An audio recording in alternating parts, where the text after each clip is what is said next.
Централни вести, добро вечер. Ви благодарам што сте на Канал 5. Ова се насловите. Муцунски од Париз.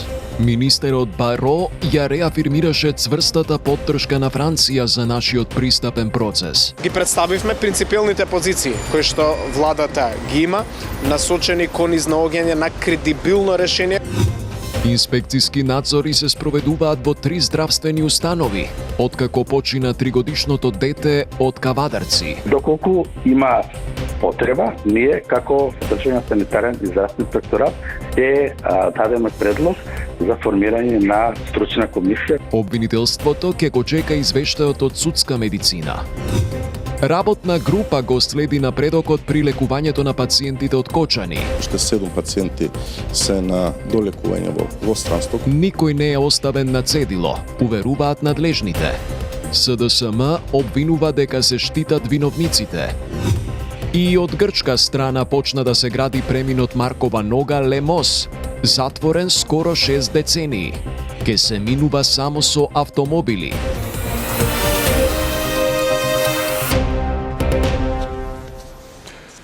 Министерот за надворешни Тимчо Муцунски е во работна посета на Париз, а во фокусот на разговорите е и поддршката за евроинтегративниот пат на земјава.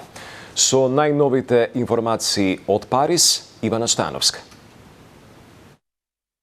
Афирмирање на добрите меѓусебни односи помеѓу Македонија и Франција, но и околу поддршката за евроинтеграциите на Македонија беа во фокусот на денешната средба на министерот за надворешни работи Тимчо Муцунски со неговиот француски колега Жан Ноел Баро. Токму поддршката на Македонија на патот кон Унијата, Муцунски ја оцени како една од клучните за напредокот на земјава кон Европската Унија. Исто така на состанокот уште еднаш беше потенцирана и нагласена потребата од предвидливост на процесот на пристапување на земјава кон Европската Унија. Примарната цел на политичкиот дел од посетата е афирмирање на добрите билатерални односи помеѓу двете држави, но и разговори за она што можеме да го правиме подобро. Посебно во делот на економијата и на трговијата имаме сериозен и неразвиен потенцијал помеѓу двете држави. Политички се согласивме дека како членки на НАТО алијансата имаме заеднички приоритети во делот на глобалната и европската безбедност. Побаравме поддршка од Франција во делот на евроинтегративните процеси и сметаме дека поддршката токму од Франција е клучна за нашиот напредок. Ги представивме принципиелните позиции кои што владата ги има, насочени кон изнаоѓање на кредибилно решение кое што долгорочно ќе гарантира на извесен начин нашата европска иднина. Очекуваме известност, очекуваме предвидливост и очекуваме Европската Унија и незините земји членки да ги почитуваат принципите врз основа на кои што се темели и самата Европска Унија. Во рамки на работната посета, министерот Муцунски оствари низа средби овде во Париз. Тој се сретна и со министерот делегиран за Европа Бенџамин Хадат, а исто така имаше и средба со претседателката на групата за пријателство Франција Западен Балкан Марта де Сидрак. Шефот на дипломатијата оствари средби со главниот советник за надворешни работи на францускиот претседател Емануел Макрон. Во текот на утрешниот ден пак Муцунски ќе оствари средби со компании заинтересирани да инвестираат во Македонија во некоја од зоните или надвор од нив. Од Париз за Канал 5, Ивана Стојановска и Тони Стојановски. Со зајакнување на економијата ќе можеме да издвојуваме повеќе и за одбраната, изјави министерот за одбрана Владо Мисајловски. Една од клучните поенти на денешниот состанок на министрите за одбрана на НАТО во Брисел беше како членките да ги зголемат издвојувањата за одбраната, за што е многу важно секоја земја да има долгорочен план, изјави министерот Мисајловски. Инаку, американскиот секретар за одбрана Пит Хексет по завршувањето на денешното заседание на Северноатлантскиот совет во Брисел изјави дека меѓу министрите за одбрана на земјите членки на НАТО речиси да постои консензус околу зголемувањето на трошоците за одбраната на ниво од 5% од БДП. Она што во рамките на овој состанок се договараше, сите земји заеднички да достигнат до прагот 3,5% во наредниот период од 10 години, но секоја земја и дополнително да вложува и во дополнителна инфраструктура, се што ќе биде поврзано во делот на безбедноста, на одбраната, исто така и многу други сегменти што би ги офатило Министерството за одбрана, исто така армијата, но и сите институции што може да помогнат во колективната безбедност и она што заеднички би го правеле буџетот на една заедничка национална безбедна структура во државата. Двајцата екс-директори и уште тројца онколози ке седнат на обвинителна клупа. Судот го одобри обвинението за случајот онкологија. За прв пат кај нас е направена операција на рбетниот столб со систем за навигација. Најнови софтвер има, се во се влегуваме во мапата на светските центри за спинална хирургија.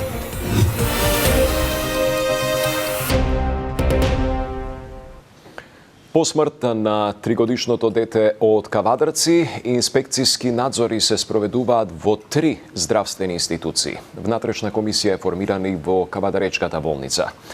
Родителите сметат дека била сторена лекарска грешка, а од обвинителството велат дека го чекаат извештајот од судска медицина за да утврдат дали има сомнеж за кривично дело. Сања Трајковска Ставров. Се чешла медицинската документација и се земаат изјави од лекари и сестри за да се утврди патот на лекувањето на 3-годишното дете од Кавадарци, кое завчера беше донесено починато на Скопската детска клиника. Инспектори влегоа во болницата во Кавадарци, каде што детето било првично однесено и прегледано кај неговиот матичен лекар и во детската главна клиника, потврдува за Канал 5 директорот на Државниот санитарен и здравствен инспекторат доктор Кирил Лазов. После извршениот надзор, како што спомнав, ние ќе ја констатираме состојбата и доколку има потреба, ние како Државен санитарен и здравствен инспекторат ќе дадеме предлог за формирање на стручна комисија која што понатаму ќе треба да утврди дали имало пропусти во текот на лекувањето. Додека се чека извештајот од ДСЗ, кој според надлежните треба да биде готов утре, и во Кавадаречката болница си формирале внатрешна комисија за случајот со малото детенце и велат дека кога ќе го завршат, ќе го објават она што ќе биде констатирано. Согласно со законската процедура, известен е надлежен јавен обвинител и издадена е наредба за обдукција со цел утврдување на причината за смртта. Како институција, од наша страна веднаш е формирана внатрешна комисија. Во меѓувреме, родителите на 3-годишното дете обвинуваат дека докторката во Кавадарци не направила добра проценка и не ги пратила со итна помош во Скопје. Таткото на малиот Блаже Тони Стојанов во телефонски разговор за Канал 5 вели дека докторката што ноќта го прегледала детето била арогантна и груба кон нив. Им рекла дека нема основ да го прати малиот Блаже со итна помош во Скопје. Мојот син се водеше како дете со Даунов синдром. Беше малку слабо, но не беше болно. Деновиве не беше ниту настинато. Сепак се гледаше дека во текот на ноќта нешто се случи со детето. Му паѓаше главчето. Докторката од Велес, што не прими да го прегледа рутински, немаше лабораторија и не му дадоа ништо. Молевме за возило на итна помош, но докторката ни каже дека имало автобус за Скопје во 15 за 8. Со викање не избрка. Не знам како не ми дојде на ум да ги молам директно во службата за итна помош. Ќе си платев, можеби така ќе си го спасевме детето, бидејќи лично возило немам. Дали сега кога моето дете почина во рацете на мајка си на пат кон Скопје во такси, има основ за медицинска помош. Срамота и греота е. Инаку, додека родителите веруваат дека докторите не ја процениле добро состојбата на детето и направиле грешка, од обвинителството велат дека го чекаат извештајот од судска медицина за да утврдат дали има сомнеж за кривично дело. Судот го одобри обвинението за случајот онкологија. На обвинителна клупа седнуваат двајцата екс-директори како и тројца онколози. Сандра Спасовска со деталите. Екс-директорите на онкологија Нино Васев и Нехат Нухи, тројца онколози седнуваат во обвинителна клупа. Кривичниот суд во целост го одобри обвинителниот акт за скандалот со онкологија. Обвинителството во две поединечни постапки ги гони екс-директорите и уште тројца онколози за финансиски измами, но и тешки дела против здравието на луѓето и несовесно лекување, а Васев е прво обвинет во двете постапки. Според обвинението, 29 онколошки пациенти не биле соодветно лекувани, кај дел од нив не се давале соодветни дози, кај дел се давале терапии со лекови од новите генерации, дури и кога било очигледно дека пациентите од таквиот лек воопшто нема да имаат корист. Советот за оцена на обвинителен акт, постапувајќи по обвинението за случајот во јавноста познат како онкологија, поднесен на 22.5.2025 година, донесе решение со кое приговорот на одбраната се одбива, а актот се одобрува, стои во соопштението на Кривичниот суд.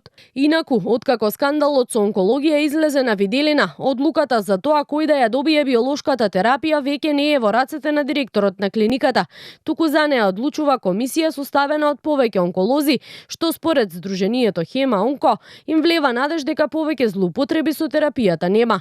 Марјановиќ за Канал 5 вели: тие како пациенти сакаат да ја знаат вистината, но проблем во иднина може да биде и немањето доволен број на кадар на онкологија. Не знаеме како ќе биде тоа решено и дали тоа ќе значи дека овие доктори ќе престанат да работат и од кога ќе престанат да работат, што отвара една нова плејада на проблеми кои ќе ги превземе овие пациенти. Тоа се стручни лица кои што ствараат градат одредена доверба со пациентите и тоа навистина за нас како пациенти секогаш кога треба да промениме онколог е вистински проблем. Претходно во неколку наврати директорот на онкологија Игор Стојановски уверуваше дека состојбите на клиниката се драстично променети со цел довербата на пациентите да биде вратена во целокупното лекување. Инаку истрагата за скандалот онкологија беше отворена пред повеќе од една година, односно на 31 јануари 2024 година. Уште 12 пациенти од пожарот во Пулс се лекуваат во болница. Еден е во тешка состојба. Директорот на Здравствениот фонд Клековски уверува дека земјава има капацитет да продолжи со лекување на повредените. 7 од нив се во странство. Инаку, од резервите на државниот буџет за досегашното лекување во странство биле издвоени почетни 30 милиони денари. Детали од Јана Јосиповска. Ниту еден од настраданите во трагедијата во Кочани не е оставен на цедило, уверуваат надлежните. Директорот на Фондот за здравствено осигурување Сашо Клековски на денешната трибина посветена за Кочани соопшти дека формирана е работна група за следење на напредокот при лекувањето на пациентите. По критиките на дел од пациентите и семејствата за несоодветен третман, тој тврди дека во болницата во Кочани моментално сите потреби за дополнителна нега се решени, а во болницата според него има и кадар и ресурси. Силиконските ракавици за изгореници се прават по нарачка и земени се мерки и тоа го финансира Сапорт Кочани, кажа Клековски. Во моментот имаме 12 поведени на лекување во болница. Од тоа 7 се во странство, 2 во Србија, 2 во Грција, 2 во Турција, 1 во Словенија и 5 се во земјата и 1 се уште во условно да кажам тешка состојба. Во овој момент одговорно тврдам дека Македонија има капацитет да ја организира понатамошниот третман и рехабилитацијата на пациентите во Македонија. Државата досега има обезбедено почетни 30 милиони денари од резервите на буџетот за пациентите и нивните семејства кои се лекуваа во странство, кажа директорот на службата за општи и заеднички работи Ивица Томовски, кој нагласи дека државната помош ќе продолжи се додека е потребна. Уште 7 пациенти се на долекување во странство, конкретно за во странство, исто имаат придружба, исто така им се покриваат трошоците за сместување. И се надевам дека забрзо ќе ги вратиме назад во нашата држава. Она што би сакал да го потенцирам, до овој момент се потрошени некаде околу 21 милион денари државни пари, кои што повторно ќе напоменам, тоа не значи дека тука се завршува. Од скупно собраните пари досега на сметката од Црвениот крст исплатени се повеќе од 107 милиони денари и за семејствата на починатите и за повредените, информираше генералниот директор Саица Ити. Се уште има неисплатени средства на сметката, повеќе од 49 милиони денари, кои допрва ќе се распределат во зависност од повредите на настраданите. Идејата е најдобро намерна, значи да не се оди линеарно, бидејќи не сите имат иста потреба, не сите имат иста тежина на повредите и не сите имат исти прогнози временски во однос на нивното лекување. Сакајќи тоа да го направиме, значи чекаме да бидат финални тие резултати, на основа на тоа Црвениот крст веднаш ќе пристапи. Надлежните ги повикаа сите повредени кои имаат било каква дилема или било какво стравување да се обратат или во болницата Свети Наум Охридски или во клиниката за пластична хирургија. Власта организирано ги штити виновниците. Трагедијата во Кочани е масовно убиство со потпис од државата, обвинуваат од СДСМ. Од опозицијската партија велат дека нема да дозволат никој да ја заташка истрагата за оваа трагедија. Не само што власта на Мицкоски ги штити полициските службеници, кои се срам за униформата, туку и одбива да одговори на конкретни прашања на медиумите поврзани со оперативниот план таа вечер. Како е можно и од кои причини оперативниот план за акциската контрола на повеќе локали низ Македонија, меѓу кои дискотеката Пулс, да биде класифицирана информација 3 месеци после спроведувањето на акцијата? Зошто се крие името на фирмата која на црно увезувала пиротехнички средства? Дали се крие кој се потпишал на оперативната наредба спротивна на стандардните оперативни процедури, со што било наредено да се затворат вратите? Дали се работело спротивно на стандардните оперативни процедури? СДСМ, почитувани, нема да дозволи никој да ја заташка истрагата. Поранешниот директор на Дирекцијата за заштита и спасување и председател на Демократските сили на ромите Шабан Салију, кој е опфатен со истрагата за пожарот во дискотеката Пулс во Кочани, денес изјави дека не чувствува апсолутно никаква одговорност и вина. Апсолутно во тој поглед не чувствувам одговорност. Очекувам, верувам во нашата држава, верувам во институциите на системот, верувам во судните органи, дека правилно ќе ги согледат и аргументите и сите останати посебни, да кажам, моменти од тој случај. Лично, со душа и со срце тврдам и одговорно, максимум тврдам дека немам апсолутна вина во тој поглед.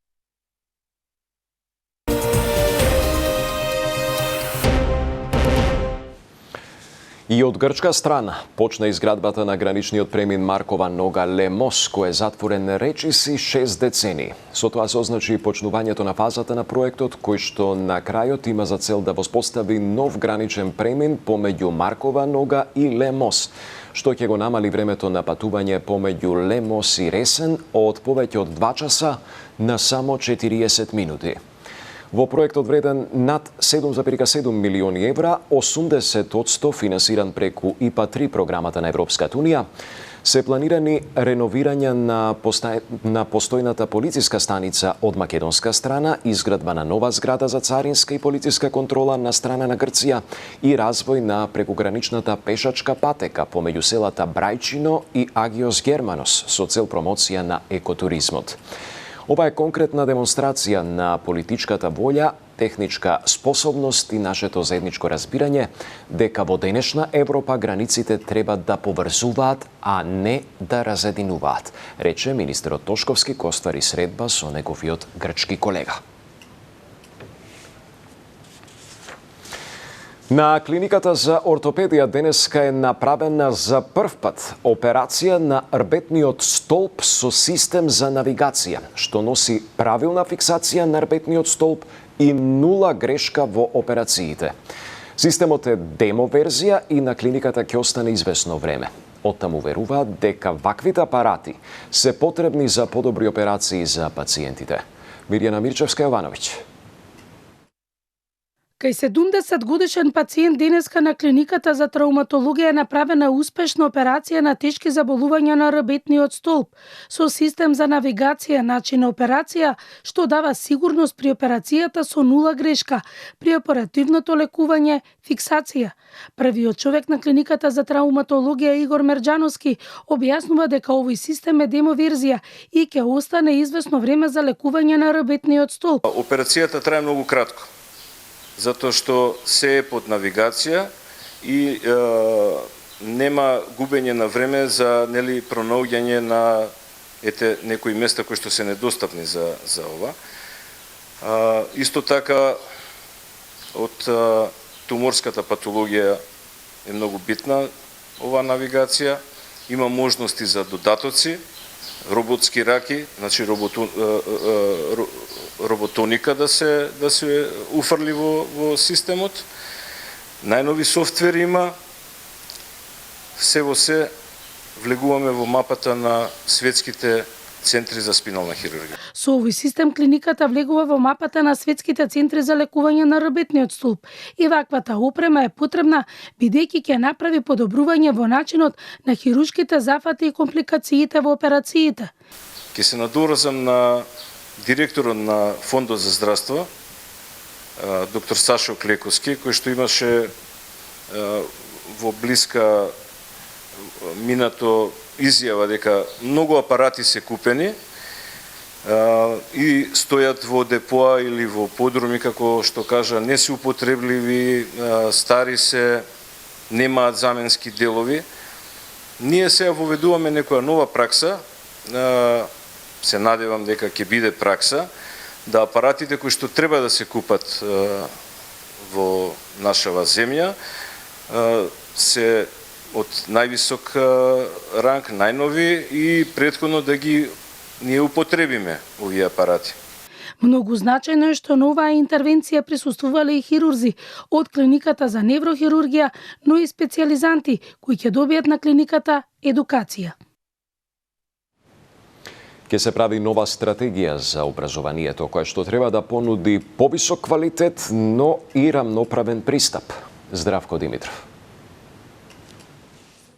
Стратегијата за образование 2026-2032 е документ кој треба да обезбеди континуитет во образовниот систем за повисок квалитет и рамноправен пристап, но децата да развиваат и дигитални вештини, порача министерката за образование и наука Весна Јаневска. Треба да обезбеди континуитет во образовниот систем и образовниот процес во Македонија за да обезбеди повисок квалитет, рамноправен пристап на сите во образовниот систем, развивање на дигитални зелени вештини. Ова е сложен процес, денес е првиот состанок, процесот ќе потрае, не е тоа лесен процес, но јас сум сигурна дека сите заедно на крај ќе извадиме еден навистина добар продукт. Јаневска потврди дека Министерството ќе продолжи да го имплементира она што е добро во образовниот систем, а ќе бидат вметнати и нови елементи онаму каде што не се добиени очекуваните резултати од претходната стратегија. Она што сме процениле дека е добро, ќе продолжиме да го имплементираме.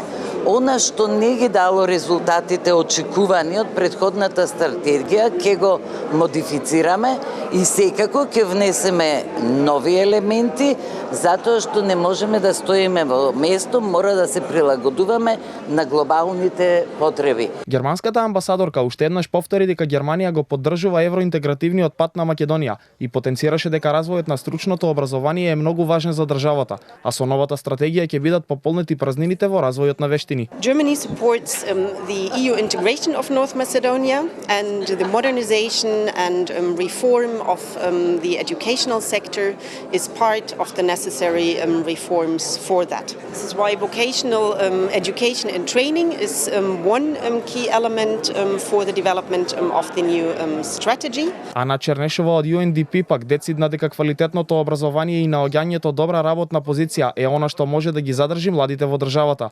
На настанот за креирањето на образовната стратегија присуствуваа и представници на УНИЦЕФ, Светска банка и Германското друштво за интернационална соработка, со кој министерката потпиша официјално писмо за поддршка на креирањето и имплементацијата на стратегијата.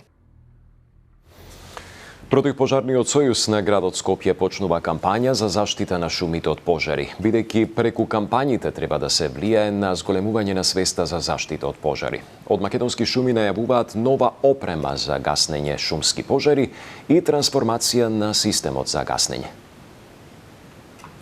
Единствен показател за кој може да кажеме дека сме успеале тоа што во овие територии, овие локалитети до сега мислам, наназад многу години немало пожари. Предлагам и апелирам и до другите општини во внатрешноста на Македонија да продолжат со некои кампањи. Сепак свеста ке младите, ако им што кажувам јас, ако им досаѓаме редовно со овие кампањи, ќе научат нешто. Ќе покриеме териториите на Сарај, Матка, Чучер, Сандево, манастирите, Катланово, Марков манастир и на крајот најважната работа ни е белите дробови на градот Скопје, парк шумата водна. Ние имаме обучени луѓе, гасначи, пожарникари, специализирани за шумски пожари. Пред 2 дена заврши уште една кампања, уште една успешна обука за обука на наши вработени кои ќе се најдат директно на фронтот за гаснење на шумски пожари. Ќе следува уште една обука, значи ги дуплираме, јас тоа го спомнав и ланската година, ги дуплираме капацитетите на ЈП Македонски шуми во однос на спремноста и човечкиот потенцијал за гаснење на пожари. Во вестиве толку, во продолжение останувате на Канал 5, следува само интервју на гувернерот Трајко Славески. Пријатна вечер.